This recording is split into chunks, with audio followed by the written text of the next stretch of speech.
his wrists, right? Maybe when he wanted to give some blood donations, I don't know, right? When he went to slit his wrists, when he cut, Majnun went, and he started crying. So I told him, Majnun, what kind of beloved are you? Right? What kind of lover of Majnun, Layla are you? You scared by one cut? He says, no, you don't understand. I'm not scared about the cut. I just came to realize now, if you cut me and take out my blood, I'm too afraid that whatever love is in me, in my blood for Layla, that will also come out. And I can't risk losing that. No. Give my blood back. Did you understand that? Now, that's the level of love. And that Shaitan couldn't even achieve. That Shaitan couldn't even achieve. Right? Now, the second interesting part is Shaitan. And this is where I told you, it's a very interesting story. Shaitan is cursed by Allah. وَإِنَّ عَلَيْكَ لَعْنَتِي لَا يَوْمِ الدِّينِ, and my la'nat is upon you till the day of Qiyamah. Right? Shaitan immediately, he jumps up and says, قَالَ فَبِعِزَّتِكَ لَأُغْوِيَنَّهُمْ أَجْمَعِينَ, by your glory and your majesty, I'm going to lead all of them astray. And then he goes about telling Allah exactly how he's going to lead them astray. Now, can someone explain that to me? I mean, if you're going to lead somebody astray, Allah knows everything. Allah knows it. Allah is alimul ghaybi wa shahada. Does Iblis need to inform Allah subhanahu wa ta'ala how he's going to lead us astray?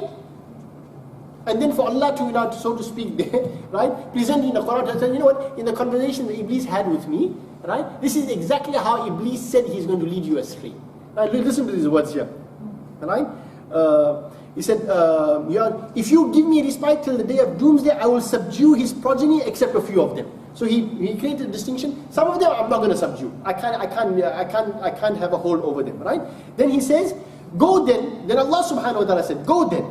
For whoever of them follows you, the hell shall be the recompense of you all, a full recompense. Then Allah subhanahu wa ta'ala is telling him, Allah is not daring him. He said, Allah is telling him how to lead Adam astray.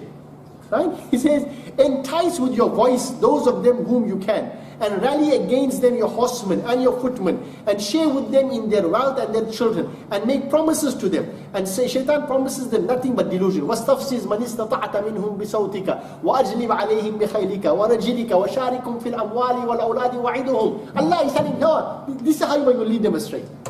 Now go and figure. Why did Allah give Iblis guidance? Exactly.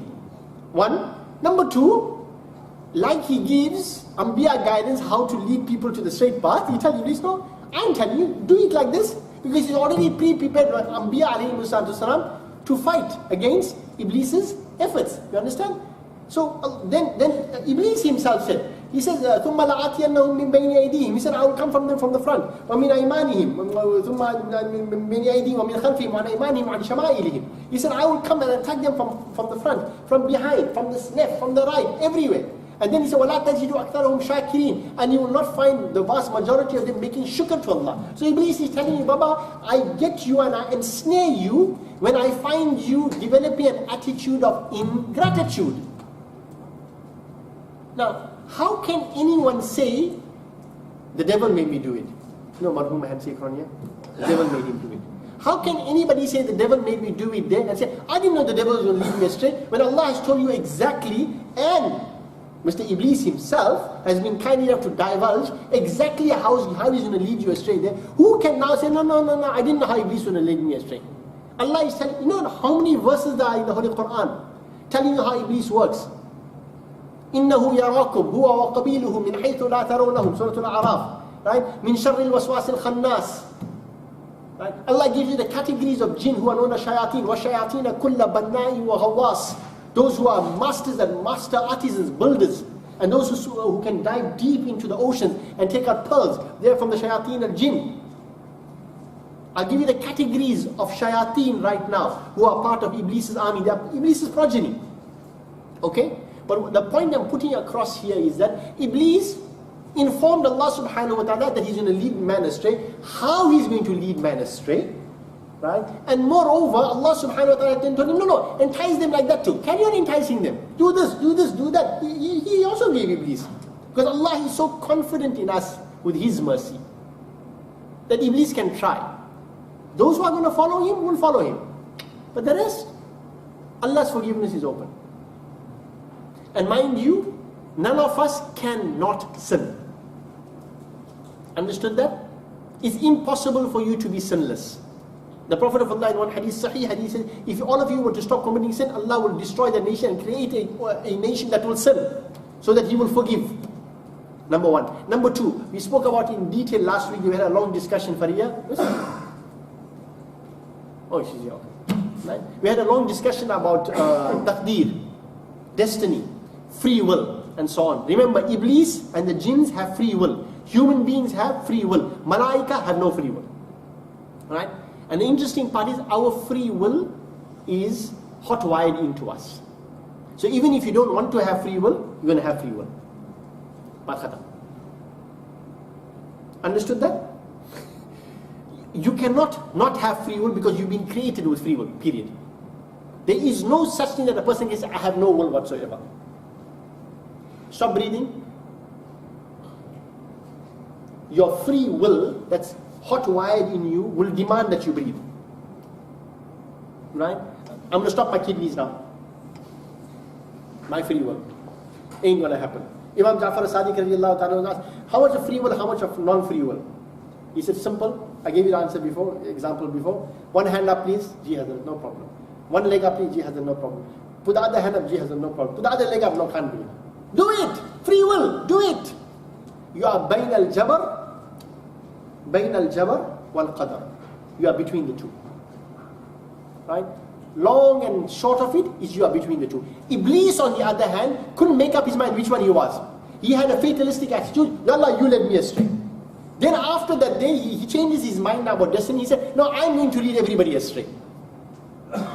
لَأُغْوِيَنَّهُمْ أَجْمَعِينَ.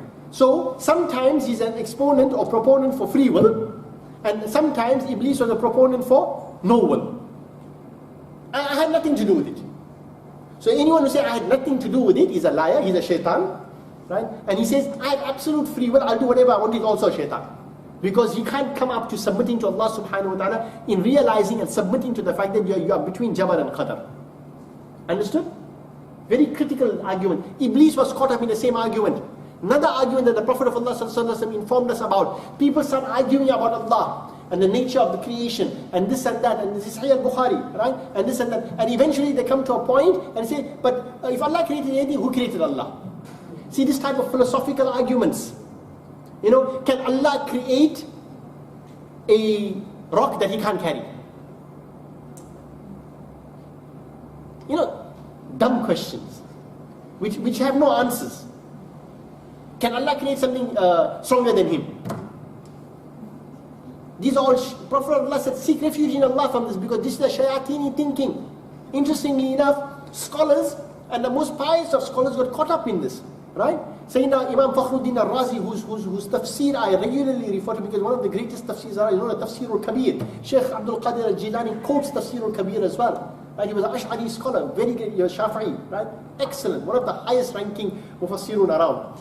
Right? Mafatih al-Ghayb is the original name, is known as Tafseer Kabir. Right? Imam Fakhruddin Razi is on his deathbed, and at that time the Iblis comes to him. Imam Fakhruddin Razi was known for his logic and his argumentation, Tawheed and this and that there. So Iblis asks him a question, why you believe in Allah? Imam Fakhruddin Razi, give me proof of your belief in Allah. Imam Fakhruddin Razi gives him one proof. Iblis breaks the argument. Second one, breaks the argument. Third argument, breaks it. Hey, he's going on and on. Imam Fakhruddin Razi is worried. He's saying, Ya Allah, my iman is at stake here, man. And this is my sakaratul maut. At that moment there, he's spiritually connected with his spiritual master. Right? Khaja Najmuddin Kubra. Khaja Najmuddin Kubra is making wudu. And he says, Subhanallah, Imam of his time, Mufassir of his time, Fakhruddin Razi is at risk of losing his iman at the time of his death. So he responds from there, he says, Fakhruddin, tell Iblis, I believe in Allah without any need for any proof whatsoever. Iblis said, you finish with the argument. I don't need proof to believe in Allah. I believe in Allah, I believe in Allah, that's it. Iblis can't come with a counter argument for that one. Iblis left him, obviously passed away Iman. But the whole point was, this is an anecdote from the life of Imam Fakhruddin Razi.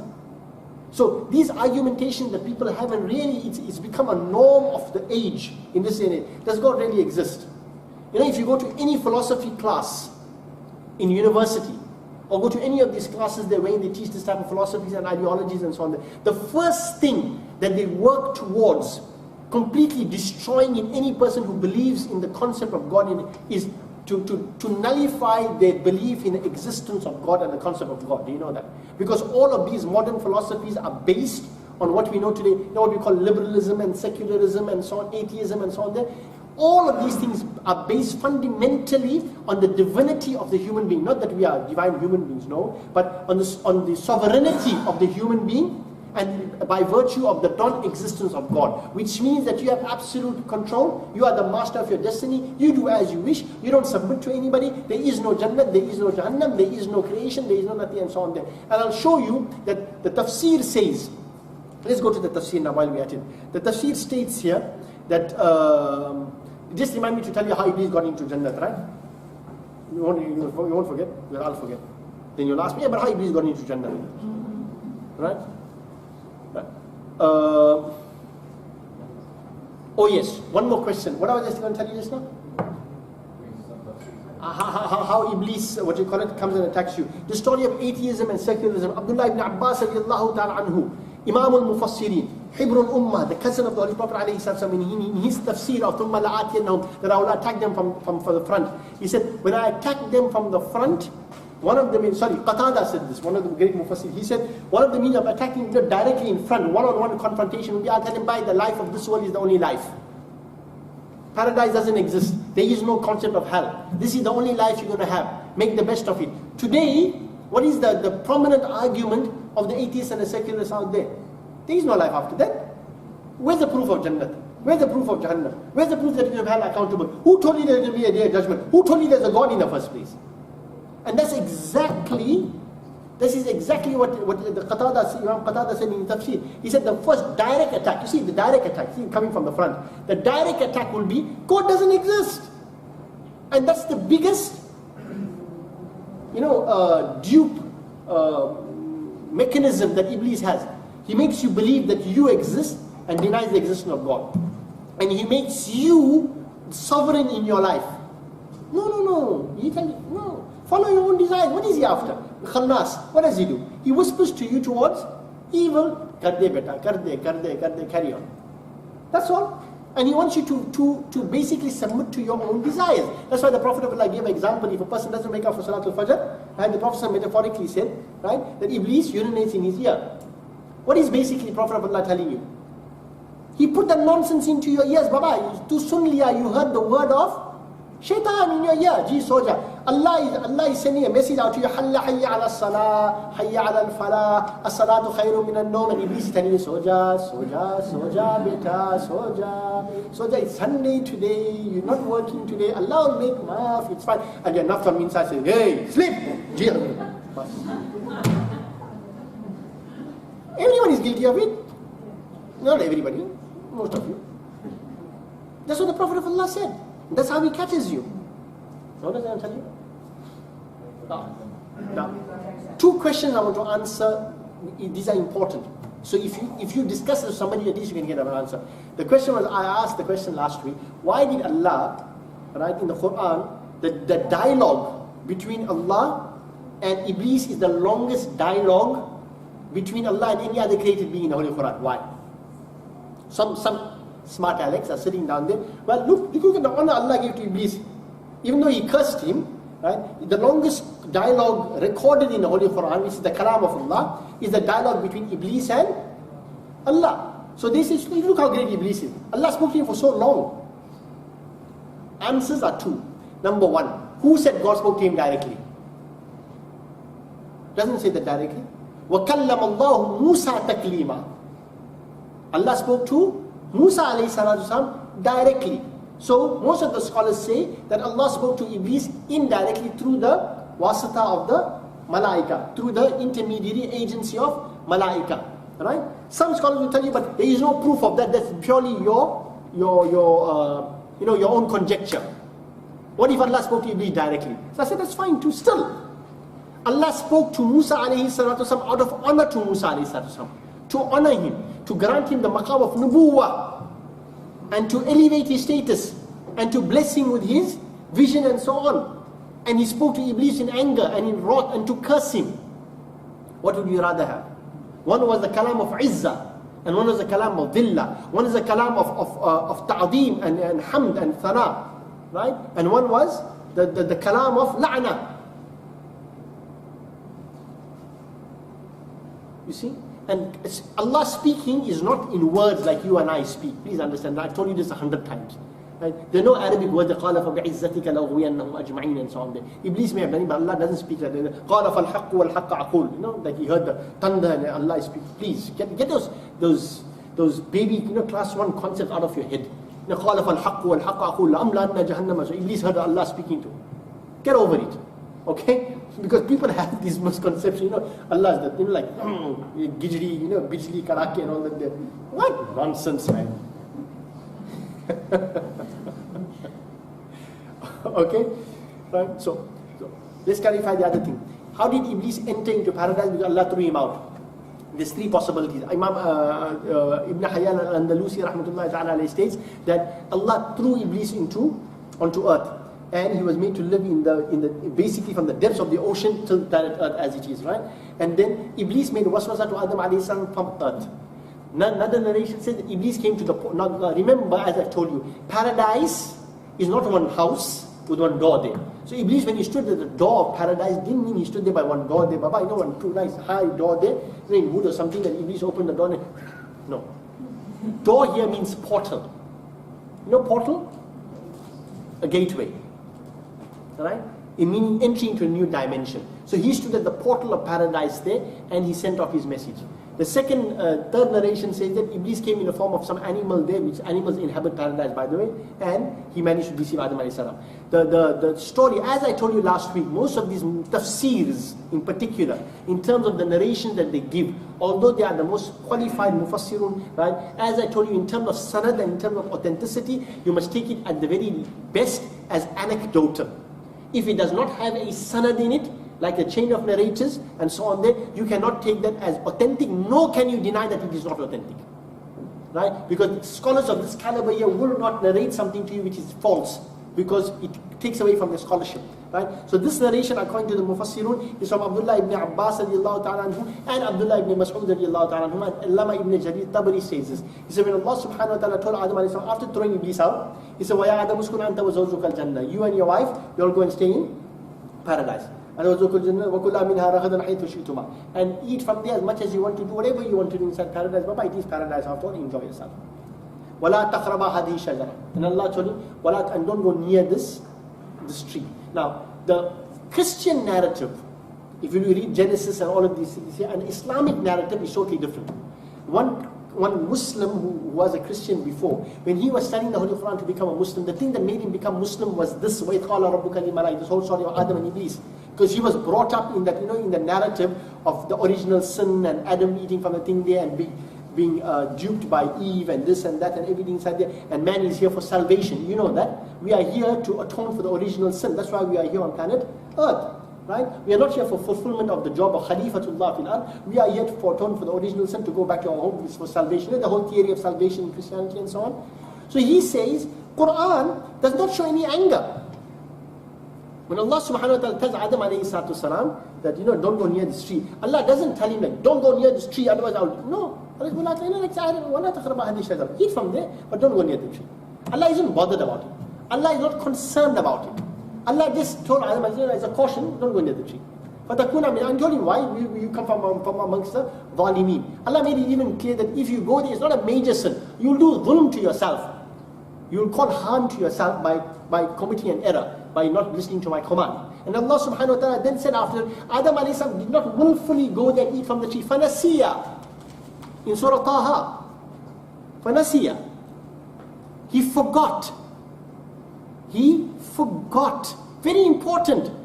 This is the theory of salvation here. That man willfully ate from the apple, from the forbidden tree and all that. It's not a Quranic concept. Allah himself said, Adam alayhi salam forgot. He forgot my commandment. Right? And he made an error in judgment. Because Iblis, فَوَسْوَسَ لَهُمَ الشَّيْطَانُ لِيُبْدِيَ لَهُمَا مَا وُرِيَ عَنْهُمَا مِنْ سَوْآتِهِمَا وَقَالَ مَا نَهَاكُمَا رَبُّكُمَا عَنْ أَحَدِ الشَّجَرِ أَنْ تَكُونَا مَلَكَيْنِ أَوْ تَكُونَا مِنَ الْخَالِدِينَ. The reason that Iblis now can't get into Jannah.